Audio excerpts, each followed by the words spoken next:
Om Swastiastu.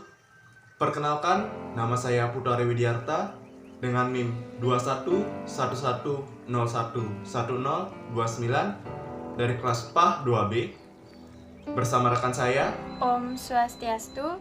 Perkenalkan, nama saya Niputu Indirayani dengan NIM 21110110032. Pada video pembelajaran kali ini, kita akan membahas tentang materi Pancasrada yang terakhir, yakni mengenai percaya dengan adanya moksa. Baik, tanpa berlama-lama lagi, mari kita masuk ke dalam materinya. Moksa. Moksa adalah bagian akhir dari Pancasrada. Moksa berasal dari kata muk yang berarti kebebasan atau kelepasan. Moksa juga merupakan tujuan akhir dari umat Hindu, yakni Atma menyatu dengan Brahman atau Sang Pencipta. Moksa juga dapat disamakan dengan Niryasa, Nirwana, dan Kapara Atman yang merupakan Brahman yang sangat gaib yang berada di luar nalar pikiran manusia. Setiap orang dapat mencapai moksa asalkan dalam kehidupannya di dunia atau menjalani kehidupan duniawinya yang berdasarkan atas dharma, bersikap jujur, berperilaku yang baik, dan tidak pernah lepas dari ajaran-ajaran kitab suci Weda. Manusia atau seseorang tersebut dapat mencapai moksanya sendiri. Untuk memahami moksa lebih lanjut, terdapat tingkatan-tingkatan moksa. Baiklah, untuk materi selanjutnya mengenai tingkatan-tingkatan tersebut akan dibawakan oleh rekan saya. Untuk waktu dan tempat, saya persilakan. Materi selanjutnya yakni mengenai tingkatan-tingkatan moksa. Dalam ajaran moksa terdapat beberapa tingkatan yang mana kemudian digolongkan lagi ke dalam beberapa kelompok. Kelompok pertama menyatakan tingkatan moksa berdasarkan atas keadaan Atman dalam hubungannya dengan Brahman. Tingkatan-tingkatan tersebut yakni yang pertama ada jiwa mukti. Jiwa mukti merupakan tingkatan moksa yang diperoleh oleh seseorang semasa hidupnya, di mana Atman tidak lagi terpengaruh oleh belenggu, indria, dan maya. Jiwa mukti ini secara lengkap dijelaskan dalam kitab Upanishad. Jiwa mukti ini dapat disamakan dengan Samipya dan Sarupya. Yang kedua, Wideha mukti. Wideha mukti adalah moksa yang dicapai oleh seseorang semasa hidupnya, yang mana Atman telah meninggalkan badan kasarnya, namun masih dalam pengaruh oleh maya yang tipis. Tingkatan moksa ini dapat disamakan dengan Salukya. Dan yang ketiga, Purna mukti. Purna mukti dikatakan sebagai tingkatan moksa yang paling sempurna karena Atman sudah sepenuhnya menyatu dengan Brahman. Tingkatan moksa ini dapat disamakan dengan Sayujya. Sementara itu, kelompok kedua menyatakan 3 jenis tingkatan moksa berdasarkan dari pembebasannya. 3 jenis moksa itu antara lain, yang pertama, moksa. Moksa merupakan kebebasan yang masih meninggalkan badan wadaknya atau badan jasmaninya berupa jenazah. Yang kedua, adimoksa. Adimoksa merupakan kebebasan yang meninggalkan bekas berupa abu. Dan yang ketiga, paramamoksa. Paramamoksa merupakan kebebasan paling tertinggi karena sudah tidak lagi meninggalkan bekas apapun. Kelompok ketiga menyatakan 4 jenis tingkatan moksa. Yang pertama ada Samipya. Samipya merupakan moksa yang dapat dicapai oleh seseorang semasa hidupnya, di mana tingkatan moksa ini dapat dilakukan oleh para maharshi dan yogi dengan melakukan samadhi, yang mana segala unsur maya yang dimilikinya bisa lepas. Dalam tingkatan moksa ini, Atman berada sangat dekat dengan Brahma. Yang kedua, Sarupya. Sarupya adalah moksa yang didapat oleh seseorang akibat dari kelahiran orang tersebut, di mana kedudukan Atman itu sendiri merupakan pancaran dari Brahman. Tokoh-tokoh yang dapat melaksanakan tingkatan moksa ini merupakan perwujudan dari Awatara Wisnu, seperti Sri Rama, Sri Krishna, dan Buddha. Yang ketiga, Salokya.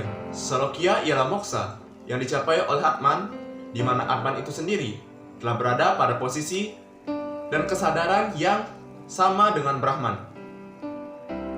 Atman di sini memiliki kedudukan yang setara dengan dewa yang merupakan manifestasi dari Brahman. Yang keempat, Sayujya. Sayujya merupakan moksa yang paling tinggi karena Atman sudah menyatu dengan Brahman.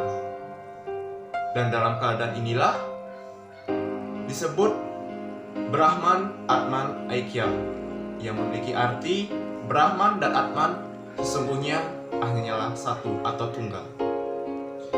Kemudian dalam Brahma Purana disebutkan 3 jenis tingkatan moksa. Yang pertama, moksa dari keterikatan ajnana atau kebodohan.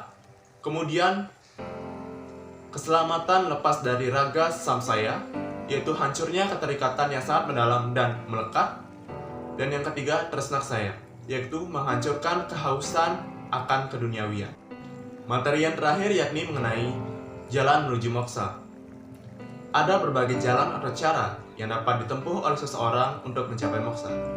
Salah satu cara yang paling sederhana adalah sembahyang, melaksanakan ajaran Dharma, Dhyana, dan Samadhi. Di samping itu, dalam ajaran agama Hindu juga dijelaskan 4 jalan untuk menuju moksa yang kita kenal dengan ajaran Catur Marga Yoga, yakni yang pertama, Bhakti Marga Yoga.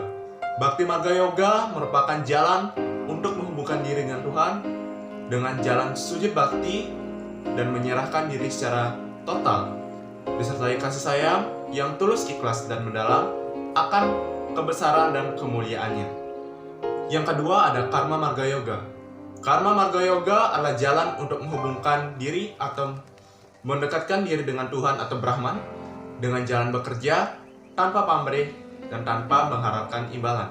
Hal utama dari ajaran Karma Marga Yoga ini adalah pengabdian, pelayanan, atau Dharma Bakti.